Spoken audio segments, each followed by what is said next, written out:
Ia, a malo lava le soifo maua i tātou mautanga nei tula fiafi. Ia le antua, i lana pule whaasosoa lo tō soifua. Ma si o tātou wola ne fiafi tātou mo e fo i nea wanoa e tātou te mafuta ai. O te fiafia e nea fiafi e a tā lofa atu i lo tō malu.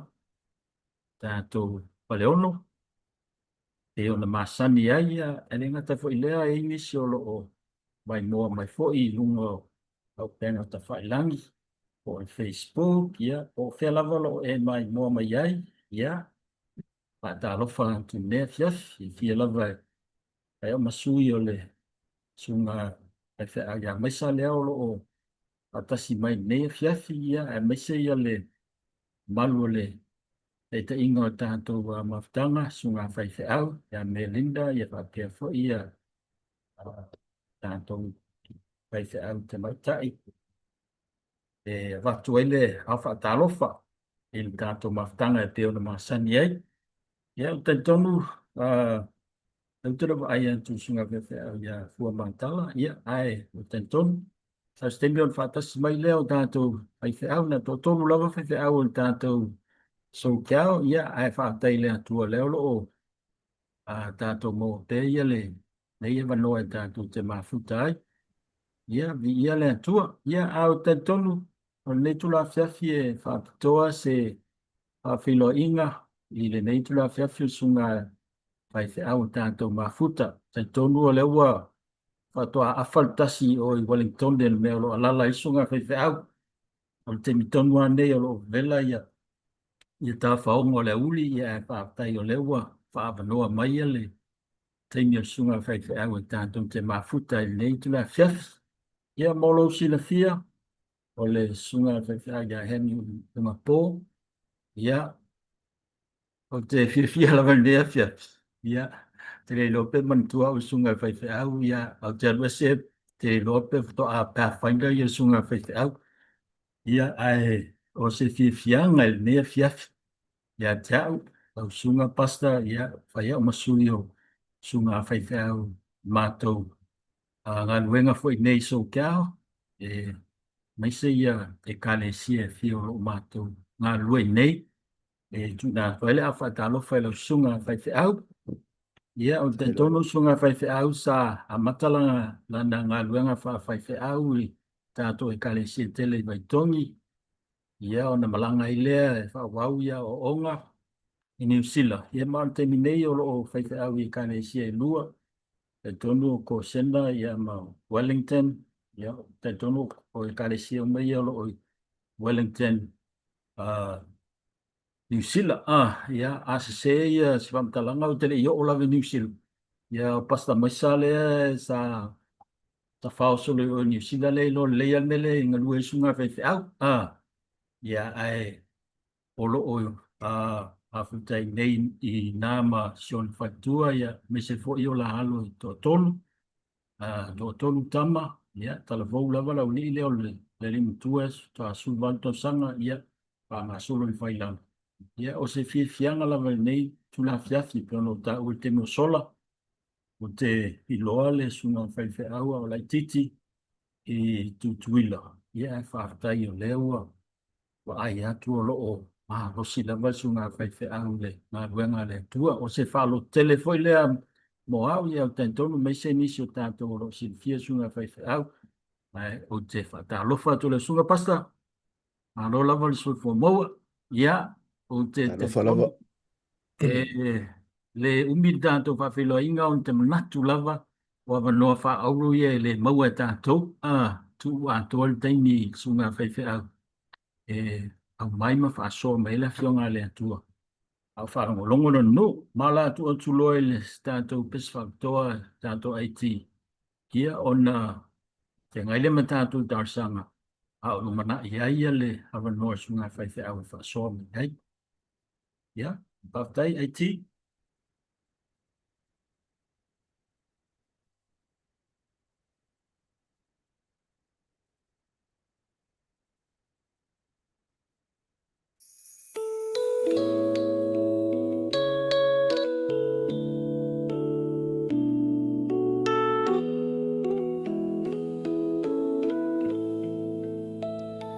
Like a woman at the well, I was seeking for things I could not satisfy. And then I heard my Savior speaking, you're from my well that never shall run dry.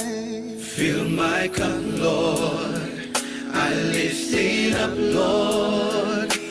Come and quench this thirsting of my soul. Bread of heaven, feed me till I want no more. Fill my cup, fill it up and make me whole.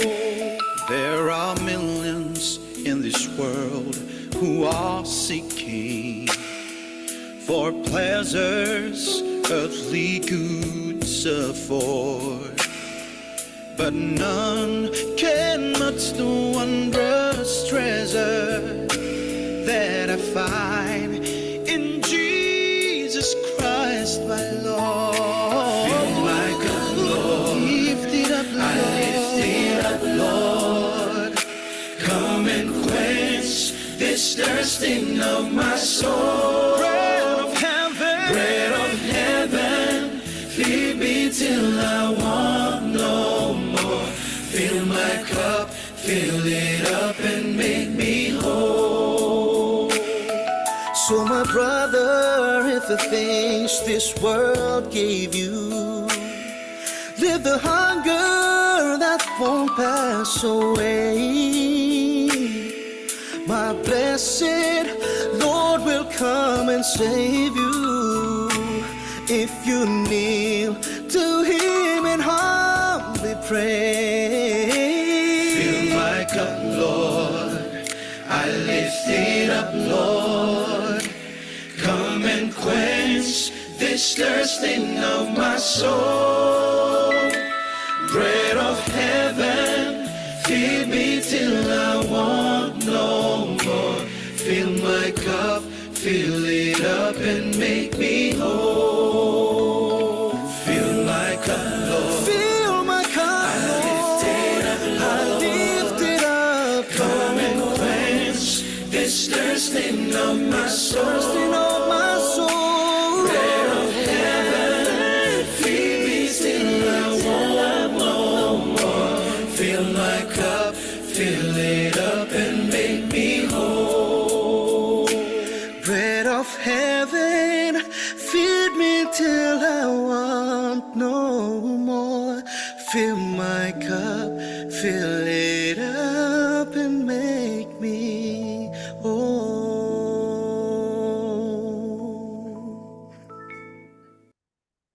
Amen. Yeah, toma feire. Tumula vala wipu ia, ten tonu ole afia finei ole sa mele tuia na famianga ele sunga fai au. Le fatalofa de la tof ta mai tanto maftanga ne fiafi. Ia tanto o mai intemi o tanto tau sanga e peo no tanto masani ai. E tuat foi la noa le maru tanto maftanga mai se sunga e ngai ngoro e ngai mai kalisi te tas. E ini mana o mafabitoa. Ia ko ni vivinga foi tanto te ave te malangi ta talo tali mai le tua. Tuat foi la noa. After lausunga le tai mo tatou poklame mes foi lava noa tatou mantua pe ia tatou matanga ruega tatou kalesia ono tatou no le sauni le sauninga fatala ia tatou kalesia i Compton fa ungol masina nei a mata la so lua lima a so lua fa a so reile ia tuina tu talsanga ia le sauninga fatala i mese fo ia le songa faifau ia Orion o ia le ua finfinia mo le la waino le upo le tua me se fo ia tatou kalesia tatou mantua fo ia le o fatasi mai ia tatou kalesia iu kaipa le fia finei o no lo fia ngai latou ma le latou week of revival vai aso aton nei tatou mantua sia tatou ngaruenga sunga faifau ia fu matala Ia, me se fo ia le kalesia yu kai pa man lato revival baso ato nei. La gata le tato tina tu tato campi au kuso tato mtanga luenga. Ia, whapea fo ia tāpinanga e kalesia te tasi. Ia, me se fo ia a inga umalawa o tato mtanga luenga. Tu ai fo ia sa tato kalesia nei vista ono le tulanga o le aupong saulo ia se tasi o a inga ono le malangal maliu maleoti. Ia le uto e pose lilo tātum tanga renga talo ai mo ainga umalava i nei vista me se whalawale ainga tina ia pae pae ia whape al whanau i e whamafun whananga le tua ma wha mai senga gata lea ia tātou tui nā tulpoka la mea lo whianga iai ma tutuila la foina le upenga tala lein masina nei ia me se full masina fau le ngā luenga i Samoa tātou talo mo tātou ngā ruenga i Samoa sifong Samoa sai. Ia au whenga iai ma la whainga lu penga tala lei. Tala mo la whainga ruenga mo nā tu ainga. Ia me se lava ia na ia tātou i kāre sia te tasi. Ia ma fuawhanga po kalame o lo iai. Ma tua whaisunga whailaunga. Ia pasta engi ununga po ma le ngā ruenga fo i ni sila. Me se fo i ia le whatua ma le nofo ialo. I whamani anga le tua. Ma tua pea ia nei a tātou whaifi au lo lea o ngai Andrews. Ia me se fo isi a o ngā lo au tau inai mo le wha moe moe le vea ma whaifi au. Tala ina whinga no le tua.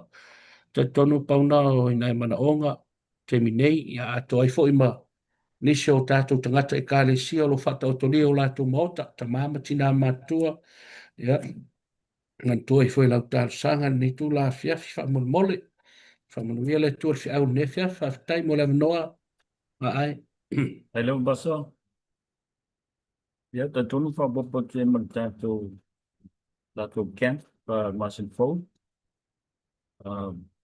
Looking forward to that camp. Ia, mō pēla loa, sunga toi ina, e tātou e kālesia.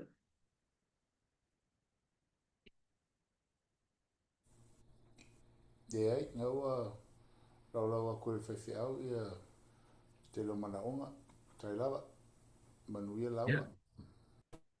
Whaftai, ia, hawa le aisesi, man onga, ia, o le a tātou talo, tu atu le 5 minute, e te talo ai. Ia, ono o wha umuinatu leo tātou tausanga netu la fiaf, tātou ifo matalo.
O mātou te māpa i lo fio langi.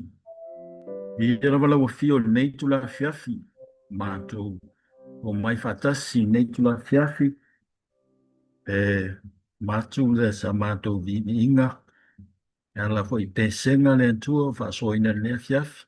Ia me se fo i mātou sa uni atu e whalongolongo. Au feta laila u fio ala la o onda le tua. Mātou te whaftai e mea wanoa toa file mu mātou maua le tua e lunga o nei. Masini le tua. O tanga ina la u fio e mātou te mafuta ai. Mātou te whaftai ai au fuafuanga puto le tua.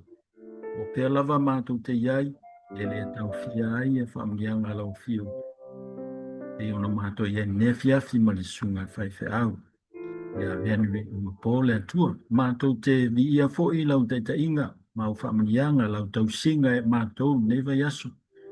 Na teimi o tua na e o mātou sāwaringa. E ngata i mea ai e whangai nai o mātou tino. Mai e inu o le ea, o le la. Ai mātou te whaataina e tua. O le whaamianga sili o ua fionga le tua e mātou te maua i le aso ma le aso. E ala i whaasoa inga lau whanau le tua. Mātou te whaatai e inu mātou vi ia lau a fio le tua. Nei tu la fiafi le tua, mātou sa wiuni atu mta penpena o mātou loto le tua waia le whiau. Nei a fiafi e sosoani la mātou sabalinga, sosoani la mātou onanga. Sosoani fo i whawhita au leo neo langa le tua whengai mātou o ta pena mo le langi mo leo le whaava. Mātou te talo le tua i e sosoani la o fio, ave ise meo lo o tō sina e o mātou mawhauwhau mo mātou loto. Ai tu tasi lo mātou mawhauwhau mo mātou mana tunatunga. I lau a fionga la whawhaina ne fiafi le tua mātou te whautai le tua. O pisi ne lau langi taua ma nea whaalalangi le tua. O lo pisi fo i lau whanau pe o na taua ne fiafi. O lo whalaina ma le lau ngaina o le tara leile tua o lo malo. Mātou te talo ne fiafi e lau whaamianga whaakitoa i sunga whaife au lo lau ngaina lau whe au. Ia me se fo i e kalesia i member status. Nā tō fo i ngā luenga whaingetale tua o walau ia ina o nā tō o mai whaalongolongo. Ina i mawhai o nā whaasoa tu iai le tala leile tua. Mātou talo fo nea fiafi le tua. Mātou auso fo i ukaipa le tua o lo o whiangai fo i malatou a polo kalame le tua. Mātou talo ia whamungia i se awala whaapitola o fia mo i lātou. E nisi e tō sina i lau a fio i le wholawhalainu ngau upu le tua. Mei fo tu la fiafi e peo na sile fia lau fio lau pōng sālo i ei pe lungo nisi o mātou ainga. Me ngata i lātou walawina le tua. Ai ina lātou ngā luenga nei ngai le ele. Ia o nisi fo lo tawivi pēr ma le mai le tua o tino. Nisi fale le tua nisi fo i fale ngasi ngasi. Ia mātou talo ma si ti atu i lātou uma i le nofo ali i lau fio mo sau wha malo longa le ngata i o lātou mai. Ia o loto mawhatia le tua o no mawhtanga o wala le tua o no le liu ma le oti. Mātou talo fo i le tua i metu la fiafi wa sila fia ia o nanga lau whanau le ngata i sunga whaife au. Ia e mese ia le lautelo e kalesia le tua te tasi o lo mātou ngā lue ai. Mātou talo po apo kalame ma fuafuanga whale kalesia ma talo ilo whaamianga whaamamole. Ina ia si itia ma mawalunga lo mātou manatu i lau fio. Tō sina i nisi le tua o kia maua masa ili ante oe. Mātou talo whaapitoa netu la fiafi le tua sunga whaife au. Ia Henry le tua, unga Paul le tua o mātou maua ni mawhtanga. Le ngata ina o mātou maua le nganga whaaftai. Soka mai ma whisoswami fo e lau e tele ia. Nta upu fo le masina le tua. O lau fio e manu malo le tua. O oe lava le tua o le manu malo. Mātou te vi ia ai lau fio le tua ma whaaftai alo wāne lei. Le whaatanga ina o le sunga whaife au le tua mātou te mafuta netu la fiafi mātalo. Ia so soani lau fio wha manatu ia te ia whe au na lua tala no ai. ina i whai una whaasoa mai mo lau whanau i o mātou fōi. Ma umai nei mātanga mātou loasa ma futa mai lau whio mai mātou. Pamanuia fōi la mātou whaalongo te lo teimie a whaingatai o mātou manatu mo mātou ma whau le tua. Ia mātou talo i tāpena ino mātou lota i tōtas. Ina ia au ngā ia whi au le a wholflaina m whaasoa ina mai. La mātou nanga, ma mātou tau whainga le tua. Se le linga o mātou langa le tua o mātou o nei atu oi. Mātou le tua in tingu tua na i o mātou sāwalinga. Te linga o mātou se, ma ni o mātou leu le tua. Fe foi ya i o luma le tua in telo teimi ma ngalo i mātou au poloa inga. Ngalo i mātou lo wang le lei. Mātou talo whamulu le whamaa ngalo i mātou le tua. Au le anga i luma la mātou sāwalinga. Au mai alo mani malo, mātou te mani malo wai. Ia o la mātou tapule mea fiafi le tua. Whamia tele lau fio le mātou maftanga o no lo swafa Yesu mātou talo tuai nei. Amen.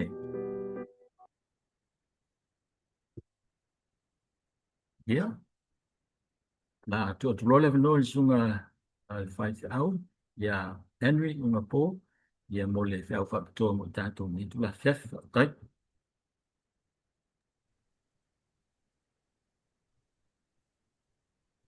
O te ofalo fatu ma fatalo fatu i le nei vaenga o le aso manatu o le na ua pongi sa ia le nai tūlangi ia o le ai susulu matango fie ma mawhanawhana ia le lai le mātou fo i pito.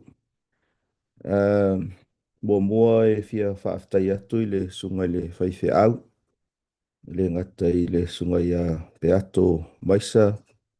Ia maise fo i ia whawhenga inga o loo ngā lulue so tau au, ngā lulue whaatasi. Ia i le whale ono e pei o na maua i le taimi o sola. Whaaftai mo le awanoa.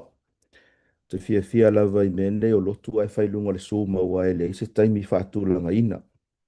Ia whaaftai ua maua le awanoa e tātou te mafutai mo tātou whailoa. Ia o te whaitauina le nei awanoa o se awanoa whaauro. Ia mai whamoe ina ia maua lunga ai masi itia i lunga le siri ese. Ia malevi inga o lo tātou atua. O te whaftai atu i le sunga le to ina mo le tātou whawhelo inga. Ia tulou fo ia suafa o le maua. Ia ai pe o te iloa lava ia le sunga le whaia onga ia Elia.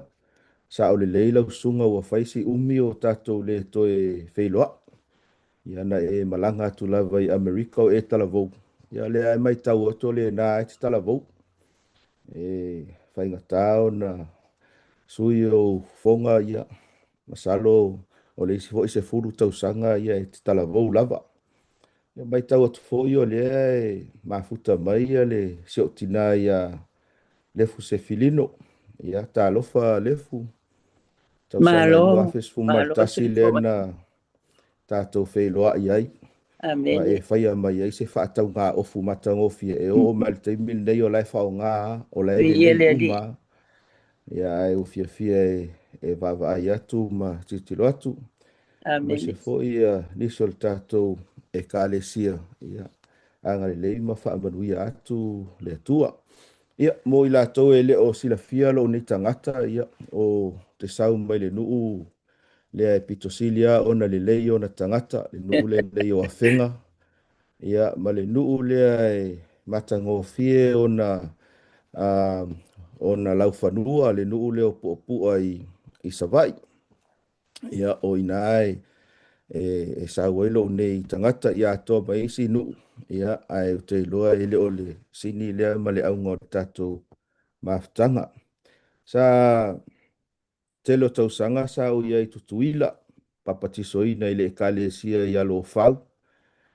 I aso ia po o le sfurma le lima o tausanga.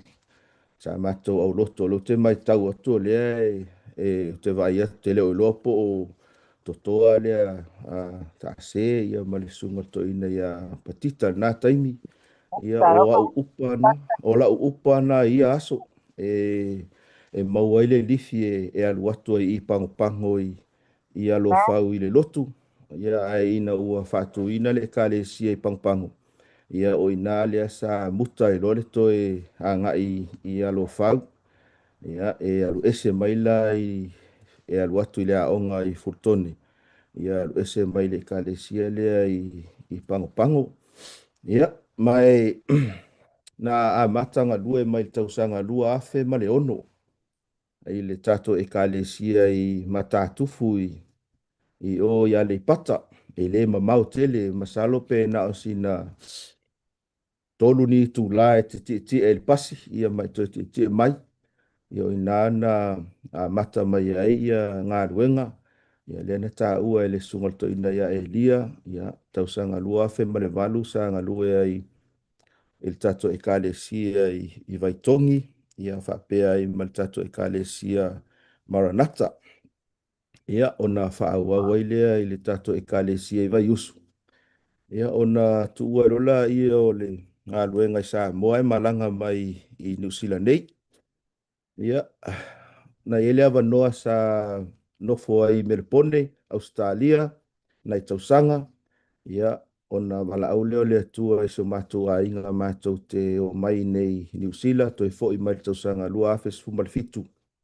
Ia ua o lea ua savali nei i le se furu tausanga o mātou iai nei i Wellingtone.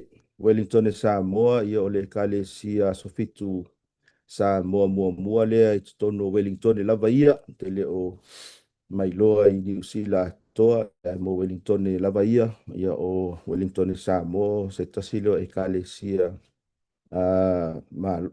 umi ia ma tele tausanga talu ona iai i tonu o Wellington e to tele ia na o mātou tamama tina mātutua a tono lo silafia e nisi o tātou faleono to tele foi ua malolo atu i le tunga mau wa fe moe la to whainga malanga.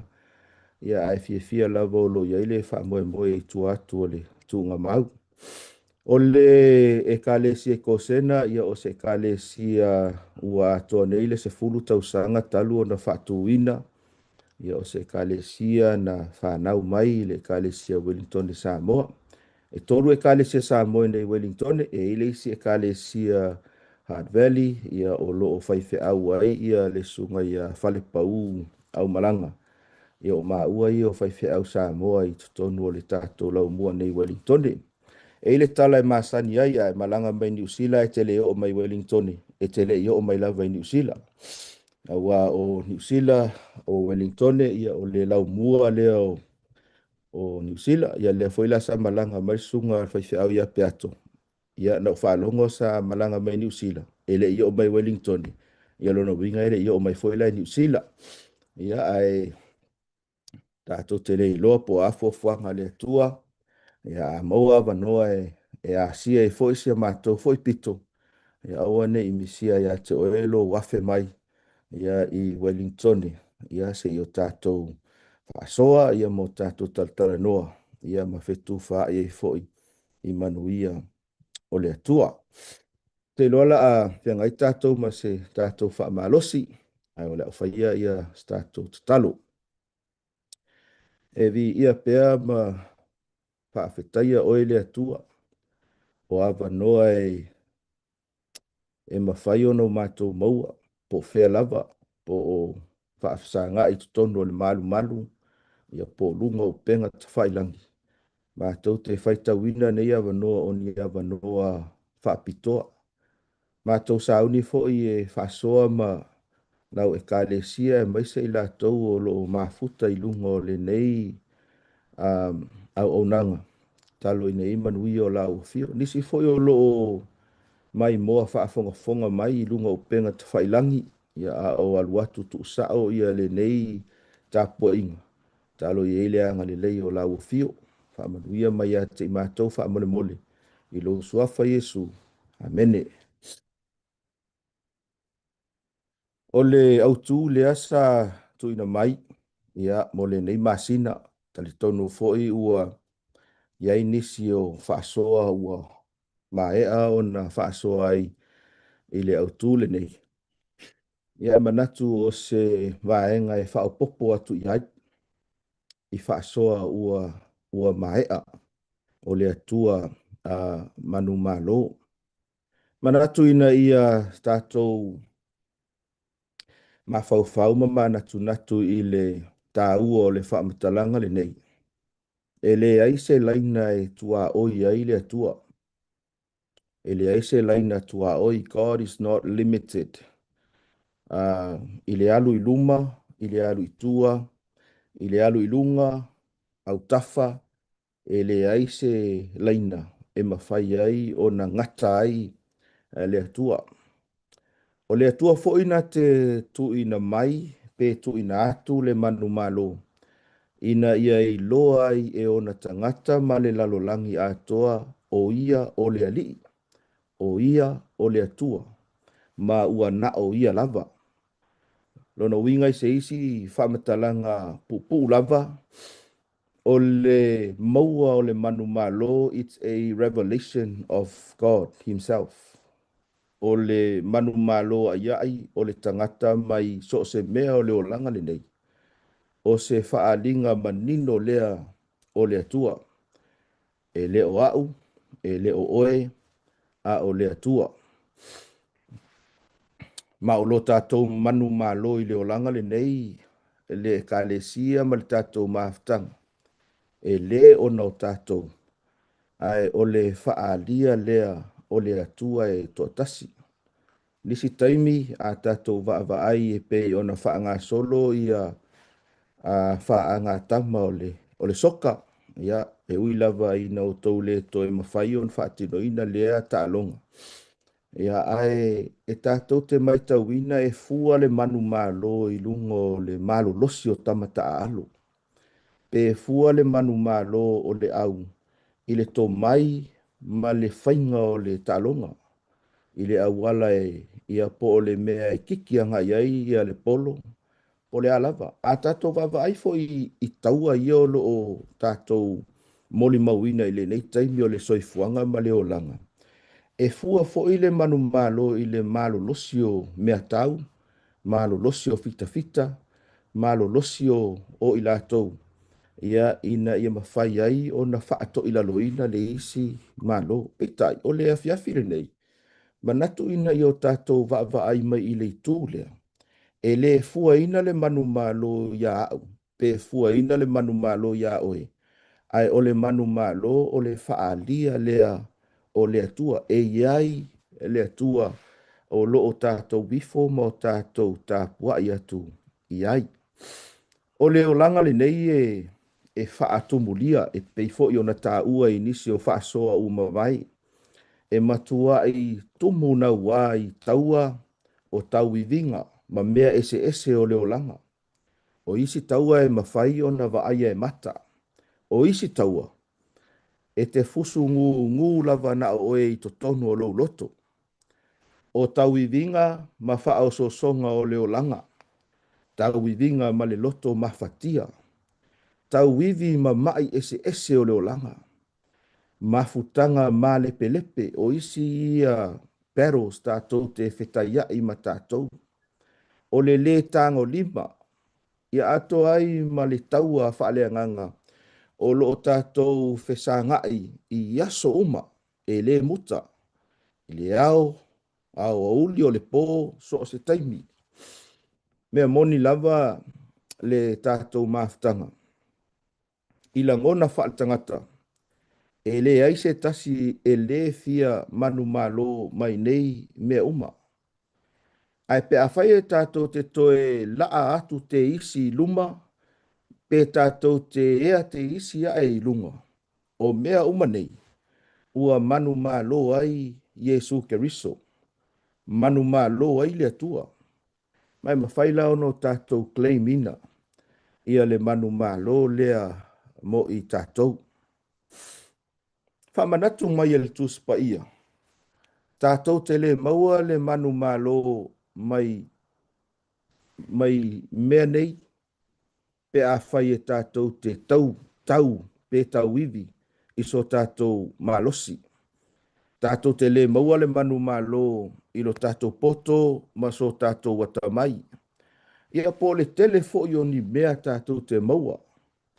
Ia le tamau a inga ma mea e whaamanuia mai ai le atua. Ai tātou te maua le manu malo i le atua. Ua nao ia lava. O le tala o lotu sia i le tusi o le mua le tupu o luna mta upo e luas fulu. O se tala masani o te fia ave iai ia lau mai moanga i le nei i tu la afiafi. O le mua le tupu a o lona mta upo e luas e fulu. Mai e tā ua ia te au e mana ia fo ia e se i o tātou su e iai lau tuspa ia. Ma se i o tātou va ai to toa ia i le tala le nei. Ai fia fai tau ina ia le fai upu e lua se fulu ma le tolu. Se ia o i le fai upu e tolu se fulu. Fai upu e lua se fulu ma le tolu se ia o i le fai upu e lua se fulu. Ia sila ane i lau tuspa ia ona e pei e sala lau foi lea pe a tātou fai tau fatasi. Ia ai sila ane ia le lau tau mawhai e fai tau na atu. Fai mai. Ua fai atu au nā le tupu o sūria ia te ia. O atua o maunga o lātou atua.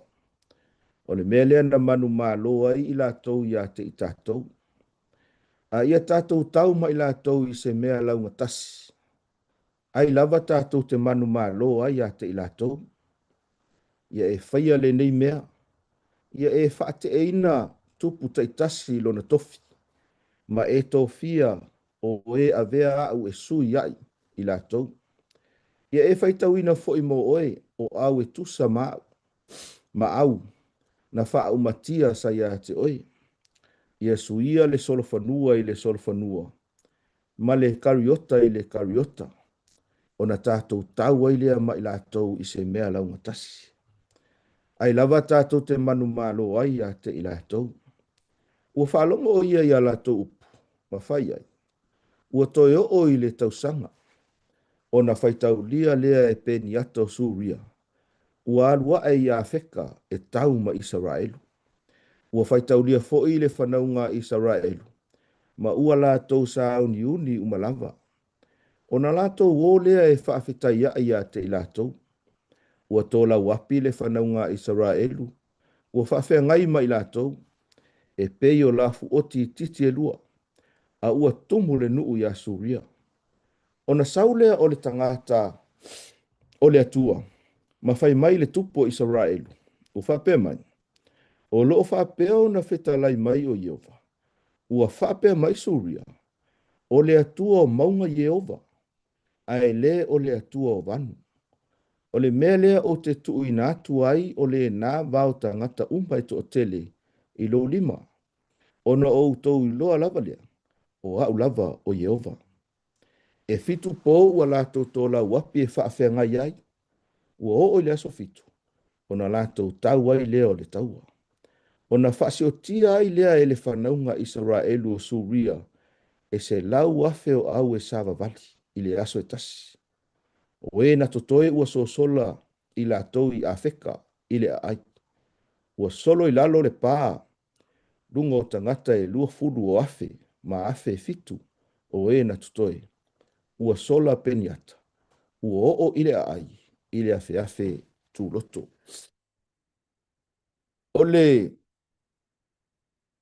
Ole mau au tu o te fia whaonga ina ile afe finei o le whai upo e luas fu ma le valu. O na saulea o le tangata o le atua ma whai mai le tupo Israelu ua whape mai. O loo whapea o na wheta lai mai o Yehova. Ua whapea mai Suria. O le atua o maunga Yehova. Ai le o le atua o vanu. O le mea lea o te tuina atu ai o le nā vau tangata e totele i lo lima. O na o tau i loa lava lea. O au lava o le atua. I le tusi le nei tātou te maua ai. O loo whaafsa ngai Israelu ma se whaafita uli. I le manato Suria. O se whaafita uli whaamiliteli. ia po ona tangata tau. E tali tonu suria o Israelu i le taimi lea. La tau te iloa ma malama lama i le atua o Israelu i o lātou manatu. Ma tau nuu ailo lātou whiwhilinga ma whaapea i fuai o lātou loto. O le atua o Israelu e malosi lungo le maunga. Ai vai lalo vanu. Ua lātou whesilingi ai ia le mana ma le malosi o le atua. Peitai, o le tūlanga e whapena o na maofai. O le tū vai o le talitonunga tangata Suria. E le o se whaafita uli whaamiliteli lea o lo whaasangai malatou. Ua mafua ai o na whaia ina ua pe a whaita tau te whaita uina le tala. O le taua mua na whaia ina i Suria. A o lea fo iwa toe manatu. Ina ia toe whaile isi taua lona lua. O lo la taula manatu ma lo la taula ngona. Wala o na whaia ina mua ona o lea sa whai lunga o le maunga. Mai o le whaafita auli numero tasi lea sa iei tangata Suria. Ia e se selo la tau tali tonunga e whaatatau i le atua o Israelu. Pe a whai o lea sa tatou whaitau ina le tala. Sa tali whaari ali le atua i lo la tau tali tonunga se lea. Lo la tau tali tonunga lea e whaatatau i le atua. Whaailoa atuai o ia o le atua e pule i mea uma ma so se taimi, so se mea e tu tasi lava le pule a le atua. Mai o le tala le nei le tātou maftanga. Manatu ai o te fiatu ina atu mo tātou sa ili. I le atua lea o le manu malo. O lo maua i le tusi o le mua le tupu a lona mata upu e luas furu. Pe a whai tātou te maitauina ia le tū langa o lo iai le soifua whaalea nganga o Israelu. O se taimi pito siri lea o na maua lalo. Ina ua tū lai mai a apo le tupu. Na te wa aia le tui mātū o le malo o Israelu. E le tau wha amatala ina ua e te fo i tua i mata upu o lo mua o le tusi o mua le tupu. Tātou te iloa ai ia le vāvenga na whaia i le atua i lunga o le maunga o karameru. I le mua le tupu o lona mata upu e se fulu ma le walu. Ma e ui lava i le vāvenga. E le i se lau pasene le toi fo i o tangata Israelu e ifo i le atua. A o mea ia sa whaia e a apo. O ni mea onga ma le matautia. E whaailoa mai ai a te oe maau le tangata sue. Le tūlanga sa iai ia le nuu o le atua po o Israelu. Whaaipoipo atu ia ia se pela. Ua mata o na promote ia pe tauma whaifoi lea e whaailoa atu tapua inga whaapaala. Ua whaatanga ma ua whaonga ina ia le ifo i tupua mai whai mai e tupu lau siusi to tonu o Israelu i le taimi lea. Mai ele aise isi tupu i le whaamaumaunga le tusi pa ia. E sili atu ana mea leanga na whai e le peio a apo. Mai o ia foilia, sa ia taitai ina ia Israelu ina ia o ese mai i le whea ngainga whaamaoni na whai ma le atua. Mai pe a whaila e te fua ili mele sa tupu i le mua tupu alo na mta upes fuma le valu. E matua i lea ia sea vanoa e ono intervene ai pe whaasala vei ai le atua. Ina ia whaatupu le vavenga lea i le tele o mea leanga. Ia mawinga to ilalo sa i le nuu o Israelu. Peitai. E le i whaia le atua i se isi lava mafuanga. Ai na whirifiri le atua na te whaia. E whaailoa tuai o ia o le atua whamaoni. O ia o le atua e to tasi. O le isi wa aingai tātou te wawa aia i le tala lea. Ona o le wha popole ina o le nuu i Asuria. O lo iai le manatu foi lea ua toa tele atu au tau. Au awhai mai le whamtalanga tusi le sa tātou whaitauina. Ua tō whaatasia ele tupu le nei o peniata. Ia isi tupu e to o tolu se funma le lua. Ina ia whaamalo si ai ia lo lātou au tau. Ia po o le militeri. Pe ama le whaita wafe, fita fita. To a tele, solfanua, makariota tau. Mai whai alasi maualunga. O le levo lea ua iaile au tau lea Suria. E whaasanga atu ia Israelu. Ia, pe a whai e tātou te tilo tilo ia i le vaenga whaltangata. E le eise ava noa o Israelu i le taua lea. E matua i le ai, lea i lava, so lātou ava noa. Ina ia mawhai ai o na manu malo. Pe a o ina whaatino ina le taua. Ai ei taime whaatanga ia lea tua la ngona ia i le tangata. Ina ia whaalango lango tua i le tangata ai a te ia. E peio no tātou maua i le tala. Nisi na io vaenga o te fia au maia e sosoani a te tātou. I le tūlanga o le tātou matua, ma le tātou tala o lo tātou whaasoina. Whai upu e lua se fulu ma le walu e te maua ai ia upu whapea. Ua whapea mai Suria. E whaitawina le mau. O na saule o le tangata o le atua, ma whai mai le tupu o Israelu o whapea mai. O loo whapea o na whetalai mai o Iova. Ua whapea mai Suria. Tau te silafia. E langona ma silafia e le atua ia tala noanga ma upu tātou te tau te tala ai i le tele o taimi. A whai tātou te mai tauina le whamatalanga lea ua whaapea mai Suria o le moli mau al tangata o le atua le ana ia sau. O loo whaamatala mai ai mea o loo tupui o i le tonga la uapinga a le fili. O nis taimi tātou te whaapea i po a kala lwae ngala e whai whakau i a kako. Po ala tau talo la e whai whaatau isi toia ina masi lo matua. A lai whaafofonga i ai le atua. E lei langona ina e se perfeta. E lei ripotia maia e se tangata Israelu. E lei sau se tangata Suria sasi pai o masau matau mai. Ai whai mai na whaalongo longo ai le langi. I tala noanga. Tala noanga umalava. Mai o lesi foi lea wha manatu mai a te i tātou. O lea tua e iaia i so se mea.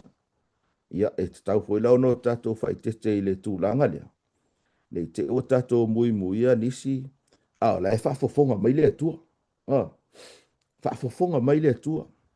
Moni ai le whamtalanga le whai salamo i se lau tōru suma le iwa. A o lona whai upe wha a whai mai. A o lea i lava se upu i lo ngutu. Wha uta. Io vai. Ua e sila fia umalava. No inga e o ai sau musu foi lea e lela ngona se isi. E sila fia e lea tua. Mai o le isi foi vaenga tā ua le mea lea o le sila fia e lea tua o mea tātou te whaasoa mo tātou tala noa. E le ai ma se mea lilo i lumo o lea tua. A walangi e whapeo lenga lua kalangoa malau kama woi lea le lua papa kiu ingo le isi vai. E le aia ma se isi oiloa. A o lae e sila fia e lea tua. I le whamatalanga pupu lea ua whapea mai Suria. Na matua i ti ngā i le fina ngalo o lea tua. Aisea, leanga o lea ua kwestene e Suria le character o lea tua. Ia ma le malosi o le atua o lona mana. O lea ua fesilingia. E lea o fesilingia ia Israelu ma lo lato malosi. A o lea ua fesilingia ia le mana o le atua. E fōlinga mai ai ua limit ia le atua i mea e mawhai o na ia whaia. A wal tatonunga Suria e mawhai o na manu malo i le maunga.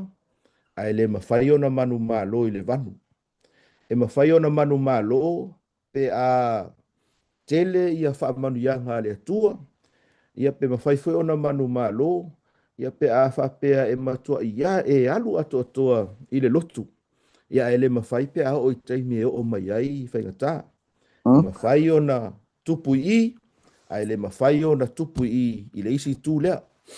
Mai to tele foi kerisiano, le au pele, o loo iai le tūlanga lea. A o le taimi e te se ai, ma e to i lalo, ua manu malo le fili a te oe, ia nga o singa au ka paa se kasi, ai ua ele koe loku ai. Ia po sina au pepelo a se tasi ua maua listangata. Ua le mawhai ai ona e to e whaia le isi nga yo inga lea, ma le isi la asanga lea e te manatu ai. O tātou o tangata e tātou te paa umato i lalo. But we still have a God. O lea lava i eilo tātou o tua manu malo. Ia e le whapela ua uwhai atu fo i lea e avea ai. Ia lo wola whaleanganga ma lo wola tautua o se mea ta alo. E fia alua i tua e alu a e fia toi sautu tonu o no lai ai le tua. But o le mea lea sa tupu i asuria. Ua lato tau mawhai ina ia vase le laina. Ia mapei e tuu ai le tua i i. Ai mo tātou lava ia, tātou te whaatua tua i le tua matali tonu, i le tua e le ai se laina. E ngata ai ia le tua lea. Tātou te whaatua tua i le tua i taimi le lei, ma taimi malu o le olanga. Tātou te whaatua tua matali tonu i le tua i taimi e o mai ai lui. E o mai ai whaingata. Tātou te whaatua tua i le tua i so se taimi. Mai awane i ngalo ia te i tātou. E whaafofonga le tua, ma sila fia le tua, ma salo salonga i o tātou loto. E whaafofonga fo i le tua, i mana onga lilo i o tātou loto, pe a o le taimi e tātou te whaasoa atu ai. Mafo anga le tā ua te lea te au ia taimi o lotu tatalo, e peo le tātou lotu leo lo whaatino ina nei. Ina otu ina mailea vanoa, e te tatalo ai lava o ia. E le o langona e listangata. Ai sila fia le atua le mele tono lo lotu. A ofo ila ina e whaasoa atu. E le fe silingia. Ia o lai whaafofonga mai le atua. Maenga na lua o le sona e fia whaasoa ina. I le maulava lea e luas fumalvalo mo motupo e luas fulu. So o mai le tato whaitau. Whai mai ua whaapea mai suria. O le atua o maunga Yehova. Ai le o le atua o vanu. O le ata manino lea i le mawhauwhaunga a le tangata whaapau-pau. E whaatatau i le atua. O isi taimi pe e ulangia tātou i le atua leolo tātou tāpua ai mo tātou ifo iai. Ai e eifo i le manato isi tangata i le tupu le mea a whai tātou te mai tauina lunga upenga ta whailangi. Ua fi nau tangata i le whakerusiano. Ua fi nau tangata i tuspaia. Ua fi nau tangata i lea mea ma lea mea. Ai e tāua ia te i tātou le mea le nei. E te tau ono tātou tali tonu ato atoa. I le atua leo lo tātou tāpua iai. I le atua leo lo tātou wifo iai. I tali tonunga tangata whaapau-pau. Ono le taimi o le ale mo le avanoa. Ai masani ono tātou whaalongo e whapea. I taimi o ai kupito ma Papelonia. E iei o lātou atua ese ese. E iei le atua o le vai. E iei le atua o le sami. E iei le atua o le vani monimo. E iei le atua o le maunga. E iei le atua o le launga tasi. E le ailas ese esenga o le talitonunga lina. Ma le talitonunga tangata suria. E malosi le atua le maunga. Ai vai le vanu. Au ai leo si atua o le vanu. Ua ngalo i tangata suria. O le atua lea o Israelu. O le atua lea o lo lato mafau ai whapea. O le atua foa. O le atua na whaia le maunga. O le atua na whaia le vanu. O le atua na whaia le sami. O le atua na whaia le vani monimo. O le atua na whaia ia le lalolangi. Ma mea o malava o lo iai. A le mo le mau le salamu e lusu ma fa mua mua. O le lalolangi ma mea ua tumu ai. O a Yehova ia. O le atu lau lau ma e ono nofo ai. A e ui lava e tātou te iloa. Ia, i nisi a sa i linga. Ia o le maunga e au mai le manuia e pe o nau tātou whaalongo so o iai. E a fua mai maunga le manuia o le nu. E pe e whaasino ia le maunga o le manuia. E whaasino fo i lea pe a o ina e o se tūlanga maualunga. Whaai uina ia whaamoe moenga ma moe mitinga. Ia ma fia umai tangata. Ai a o mai le vanu. E taulo le vanu on tātou whapelea ia. O lea fo i ua i tātou iai i le vanu o whaingata. O le to i lalo. Ia pe a whai fo i ua whea i mai o leo langa. Ia o le vanu le na. O le nofo to atasi, o le isi lea vanu. O le tau whaasosoa, o le tamau ainga. O le isi lea vanu. O le nofo whaatalitali mo se ngā aluenga. Ia po se fale nofo ai. Ia po o le alava. O isi ia vanu. Ai i le tala lea. O loo whaailoa mai ai e lea tua i tangata Suria ma tangata Israel. Ai maise i tangata Suria. O ia o le atua o le maunga. O ia o le atua o le vanu. E fe sui ia me tutupu o leo langa. Hai le suia i le atua. Amene. He le suia i le atua. O te mana tua ia le taimi fatoa o saua i New Zealand. Sa o whainga luenga i le ia masalo to e o nai whai na i Amerika. I le ngā luenga leo le youth worker. Ia a o le whalpui lau tamaiti. Ia le taimi na o le mana o mia. Sasa i le eise ngā luenga. Ai maua mai i. Ese ma le whao so ina o le mawhau. Ina ua tu ina mai lea wanoa foi lea e full time. E le ngata le late tongi, tele benefiti. A o lona lavi. E la vea i marsa pati. Ia, o na ufai lea ia i le mato pule. Le mwhaina ufai ngā luenga i le ngā luenga lea lea ngai la vea i le sapati. Ia, e whai mai. A le ala lau ngā luenga. To se mea pe furu ipu, whai ka ngā mea, po le a lava, a le la vea i le sapati, i o a walna. O no waru o tu mai lo le ngā luenga ia tia. O a ulau te alu foi le fufuru ipu a le ofisa.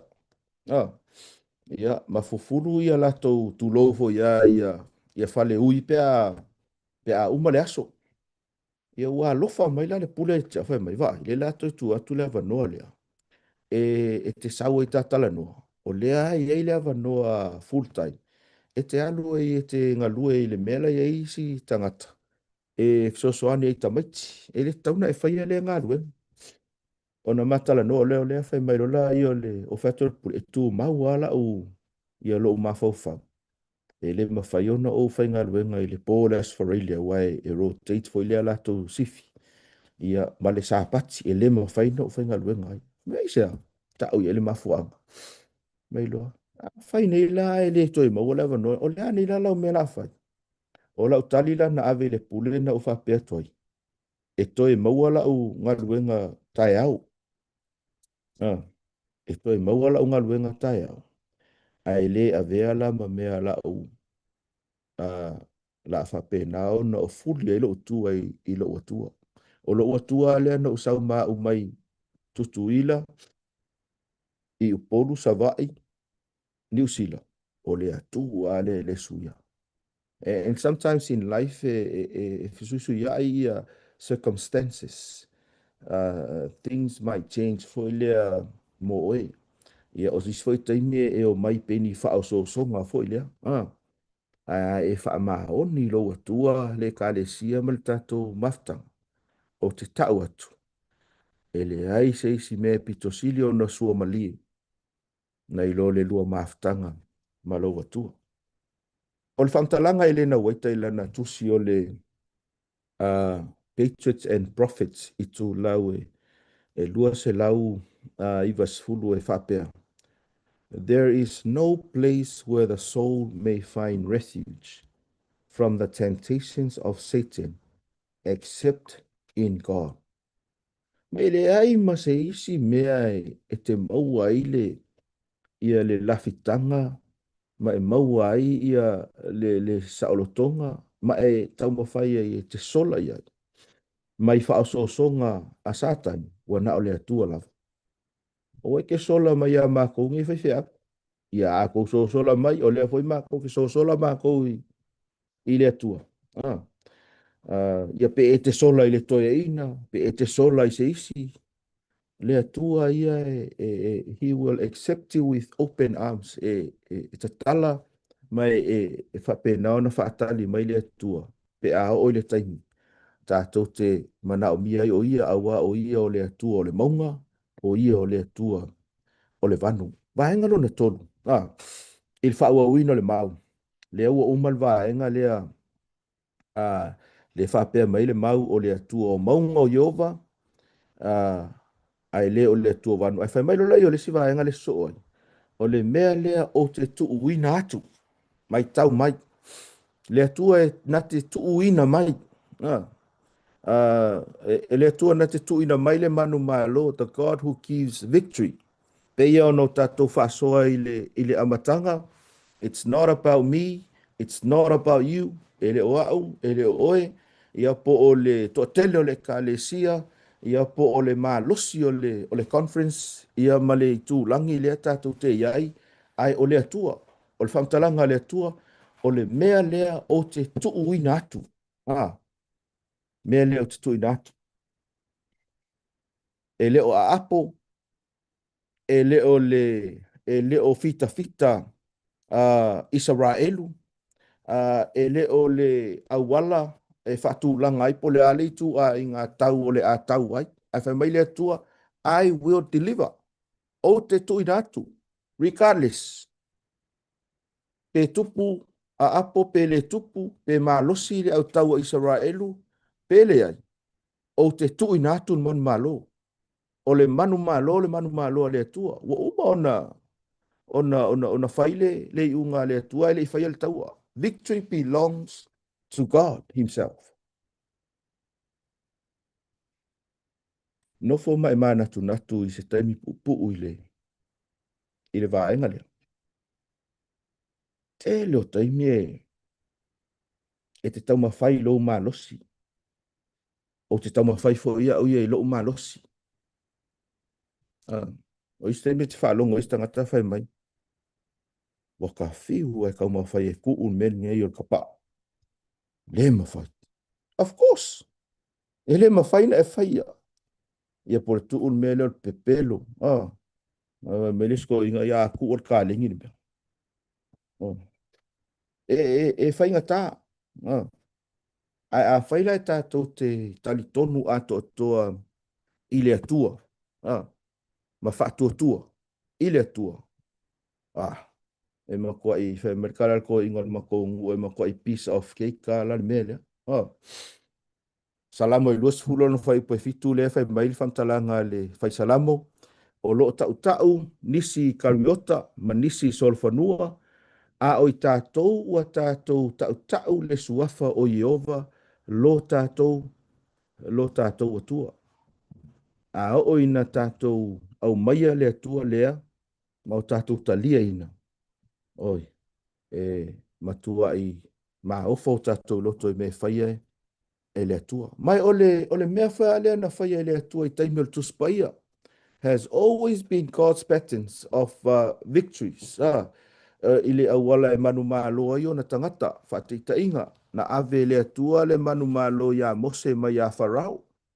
E le se mea sko inga o Mose mwhainga whai. Aina na ave le atua le manu malo Mose ma ya Farao, na ave le atua le malo ya Yosua ma ya Jericho, na ave le atua le malo ya Kitiona, le manu malo ya Kitiona, na o le tolu se lau tangata na ya te ia. Na ave le atua le malo ia Tavita ma ia Goliata. Impossible. E whaafewhea ngā lua kulinga i ka mai ka avika e. E whaasa ngā i marikoliaka ko jiki o ele langi. Le mawhai. Ah. E maha o whai o tatou mawhauwhau. Na ave le atua le manu malo i a Danielu i to tono o Papelonia. Na ave le atua le manu malo i le au apostolo i taimi o sauanga. Na ave le atua le manu malo i tangata i al tuspaia, and God can do it again for you. Ma whai o na watu i le atua le manu malo i a te oi. Mana ia fo i o le si tanga mai tai perfecto i le na wita prophets and kings i tu lau e fase lau walu sumal fitu. Whai mai human strength is weakness. Human wisdom is folly. But God's strength is made perfect in weakness. Ma lo si faltangata e il te me vai vai ai. E ngai do ka kong yangi. O le poto fo i whaare tangata. Whai mai ia ele na weta. O le valea. Ai o le malosi mai le tua. A ho ele taimi e kick in ai le mele o le vai vai ngā whaare tangata. E ato atoa le malosi le mai le tua. Lau o ele nei afi afi. E le i whai a fua e le atua le tuspaia. E le i whai a fua e le atua le kalesia. Ma awa onga o lo iai. Na whai wha apitoa ina ia tātou i lo ai. E le ai se isi malo si anga tātou te maua. Na o le atua lava. Ai tō mai e le atua ia te oele manu malo. Ia pau ala o me whai o lo wha atua tua ia te ia. Mai ngā muri muri, whai mai. Whai unga le mau. Le ua umal vaenga lea sa tātou vavai ai o le mea lea o te tuu ina atu ai. O le nā vau tangata uma e toa tele ilo lima. Ai saulo mal vaenga muri muri lea o le tātou whaasoa. Ona o tau i loa lava lea o au lava o Yehova. Mantua le mele na o whaasoa toi le amatanga. O le manu maa lo e tu ina mai e lea tua ia te au e tu ina atu ia te oe. It's not about me, it's not about you. Ai e whaalia ai le tua. Alia e whaamanatu e le tua. Ina ua alu tangata leo le tua e tau ia Israel. O yo ko mangaku o lela au melimang malo. O ngo ko pepese e foila ia mawhain ko paki. Ia mawhaingi ko parade. Whaalea lea tau fua. Mawhai mea umato te fia ai. Le ai. O le manu malo lea. Ina ia whaalia ai le tua. And you shall know that I am the Lord. Mafu ango mea umai tātou te manu malo ai le lalolangi le nei. Aua ne ingalo ia te oe le atua. O taimi uma e complete ai ia se aonga, se talavou, ia po le lava le tūlanga ua wha ea ai oe i le o langa le nei. Aua ne ingalo na acknowledge le atua. Le ango le atua le walai ono tātou maua me nei. E loa ai ia le atua alofa ma le atua wha maoni ia te i tātou umalava. O le tusia le tamaitai perfecta i le na waita i le Christ Object Lessons. O lo iai ia wha matalanga wha apea i le i tū lau se lau fitus fuma le wha.